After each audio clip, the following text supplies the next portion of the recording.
As long as the woman wears someone's personal belongings, she can transform into that person's appearance. Every 10 years, she sneaks into the records office in disguise. She changes her age to make herself younger. This way, no one will discover that she's over 300 years old. One day, she wanted to win back her husband from 300 years ago from Jenny. When Jenny came to her store to buy clothes, Anna asked to see Jenny's bracelet. Jenny didn't think much of it and handed it to her. Soon Anna used magic to knock Jenny unconscious. Then she transformed into Jenny's appearance. She used Jenny's phone to set up a date with Jim. Then she ran to the meeting spot ahead of time. When Jim arrived, he first thoughtfully wrapped his scarf around Anna. Then he asked Anna to get up and go home with him. When she heard that they were already living together, Anna froze on the spot. At that moment, Jim thought Anna had too much to drink, so he tried to help her up. Anna took the chance to throw herself into his arms. Jim wanted to take her home, but suddenly Anna's heart started racing. She began imagining what would happen after going home with Jim. To avoid that situation, she quickly grabbed Jim and said she wanted to drink more. Then, to ruin Jenny's image,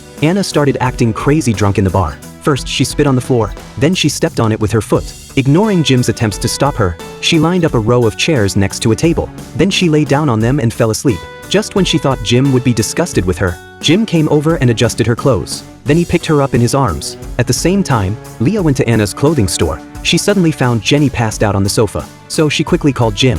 Meanwhile, Anna disguised as Jenny secretly found Jenny's ex-boyfriend. She wanted to seduce him into spending the night with her. Then she would have Jim come and catch them together. But unexpectedly, her magic suddenly started to weaken. Realizing something was wrong, she hurried back. Jim also rushed to the store. He took the real Jenny home.